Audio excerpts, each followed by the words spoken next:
In this video we're going to take a look at cropping via the crop overlay. But while looking for an image to demonstrate with, I think I found one which would lend itself to some other manipulations too.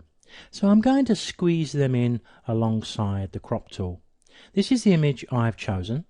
I'm going to open that up in the develop module, and what I'd like to do is to straighten up this corner using the crop as the first demonstration of the crop overlay. Now this image is going to bring together some of the aspects we've spoken about in previous videos, and while I'm going to drift a little bit away from cropping just for a short while, it is going to be quite quick, and you can see how powerful some of the options are within the basic tab. Here's my thinking with an image like this. The exposure is no problem at all, we can see that from the histogram. But it lacks a great deal of colour, and we've got a little bit of a shadow here and a highlight here. So let's deal with the vibrance. Let's give it a real healthy slug of vibrance to bring up those lovely yellows. But maybe the blues are going a bit too blue, but we'll make that decision in a second or two. Clarity is nice, it gives it that clarity. There's no other way of really saying it, is there? But let's take a look at the shadows and the highlights. First of all, the highlights. I'm going to step them down the maximum they'll go, and look what they do for the face of that building.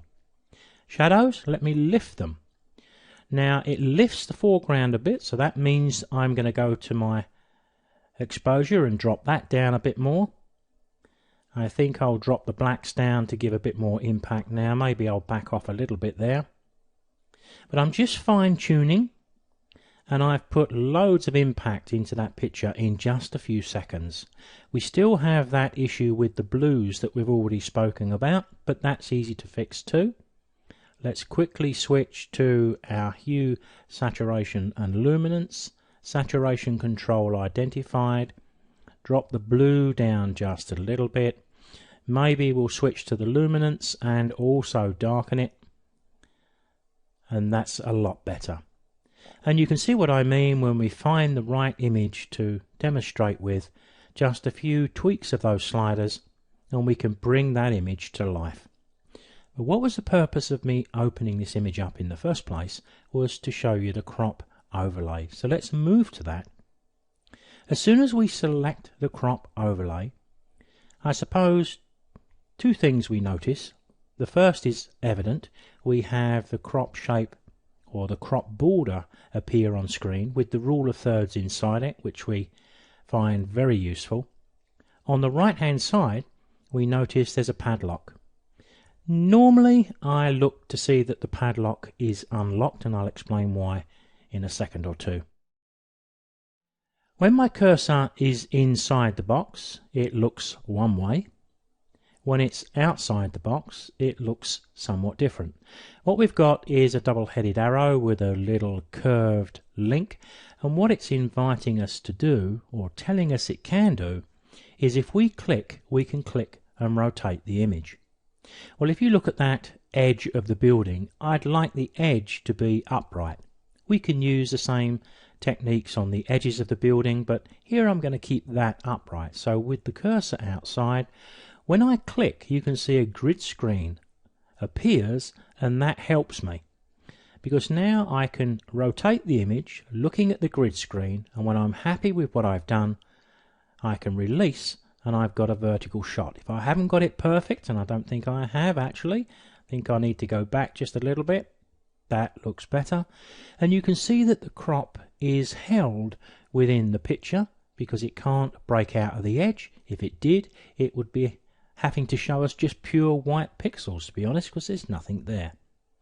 To commit the crop, all we need to do is to click the Done button, which is down at the bottom right of the large picture in the center, or my favorite is the Enter key. But remember, the crop is also non-destructive. We can come back to this picture tomorrow or next week, and we're going to find that we can adjust the crop. We simply open the picture up into the develop module, go back to the crop overlay, and there we are, straight back with the crop we made. So we can make any changes or adjustments we see fit. I've opened up a new image, and this one has a different problem, a sloping horizon, which we must put right. I have hidden the panels to give us a nice big image to view, because all we need to view to do this is the panels on the right. We need to go to the crop overlay options, but the option we really want to select is the straighten tool. So although it's a different tool to the crop tool, they have to work in partnership. When I select that tool, I get that little ruler symbol and a cross. So all I do is place that cross on a part of the picture and draw a line, because that line is me telling Lightroom that that part of my image should be straight. Lightroom does the rest, holds my crop within the boundaries of the picture, which is necessary. We can hit the done button at the top right, and there we are, in fact, done. By the way, I'm opening up different pictures here purely for variety. There's no great reason for doing so. I could have done all of this demonstration on one image, but that can get a little boring. Of course, there's a number of reasons why we may want to crop an image. We could be cropping it for compositional reasons. We could be cropping it because we purely want a smaller image. We could be cropping to a set format or aspect ratio. And when I say format or aspect ratio, they mean the same actually. It's just that some people use the word format to define the shape of the image, and others use aspect ratio. And of course, as we've demonstrated, we can use it to straighten horizons and verticals. When we select the crop overlay, I always look at the padlock, because if the padlock is locked, then it's very likely that any crop we make is going to be locked in to a set aspect ratio or format. Whereas when it's unlocked, we have what I would call a freehand crop. Let me demonstrate what I mean. But if you look around the crop tool, you can see we have a toggle on all four corners, in the center, top, bottom, left and right. And of course, we can see that little symbol that allows us to rotate the image, but on this occasion we need our freehand crop. A freehand crop means simply that if I drag in the crop on the right, it will crop my image without having any effect on the top, left or bottom. And I can do the other side, and similarly that has no effect on the others, nor does the top, nor does the bottom. So I can crop anywhere in my image. I can click into the image and I can move it about and place my crop in any position, and when I'm happy with whatever I've chosen, I've got the done button at the bottom right or the enter key to commit it. Now I've just reset my crop and I'm going to take another look, because if I go to this option, we do have one or two values here that we will recognize. 1 to 1 of course is a square, but when I select it, not only do we see the square appear, and I can move my image around to select the part I want, I can drag in a corner toggle, any one of those corner toggles come to that, but I can only ever move around in a square shape, and at the same time the padlock was locked. And we're going to reset that for a moment and we'll take another look in. There's another one here which we may find useful. If we had a 8x10 piece of paper and we wanted to crop an image to fit the paper, there's an option there, and one or two others. Probably a more useful one is this one here. What we've got is a predetermined 16:9 aspect ratio already set for us at 1920/1080 pixels. That's the size I create images for a slideshow. That's the HD size. Now if I select that, you'll notice that the padlock returns to a locked position, and once again we get to see the 16:9 aspect ratio, and we can compare what we're likely to get with an image like this, or how much we've got to trim off the top and bottom. This image is getting just a wee bit tight for a 16:9 crop. You can see that because we're getting a little bit too close to the top and a little bit too close to the bottom.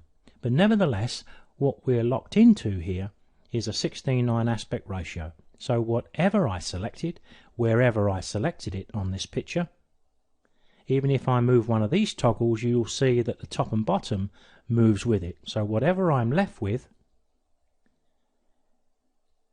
is a 16:9 aspect ratio. I'll go back to the crop tool yet again and we'll reset once again too. A new image to look at, but let's go back to our crop overlay.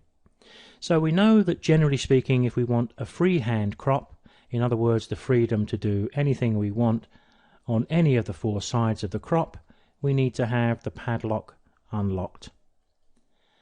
But if we go to the original settings here and choose 16:9, the padlock locks and we're locked into 16:9. But we're also locked into a 16:9 aspect ratio, which is quite low res. Okay, that's fine if we actually do want to produce an image for a slideshow or an email attachment, but it could be that we want the 16:9 aspect ratio, but we want to retain all the pixels. This particular image probably has in excess of 5,000 pixels along the long side. So I want to be able to crop an image without having to reduce the resolution at the same time, which is what happens with the preset we used a moment ago. In that case, what we need is a different option. We need to go back into that area, and down the bottom we need to select Enter Custom. And the custom they're asking for here is the format or aspect ratio. They're not looking for pixels here, so what we want is 16:9, exactly the same. But now we're not going to be restricted to 1920 pixels. When we click OK, nothing will change with the crop shape, but when we do crop the image, if this image started off with 5,500 pixels on the long side, then it retains 5,500 pixels on the long side, unless of course I start to drag it in on the corners. But we will lose some pixels on the height, of course, because we are physically cutting something off. So with an image like this, I could shift it up a little bit, put my top rule of third on the horizon, giving this a much better composition.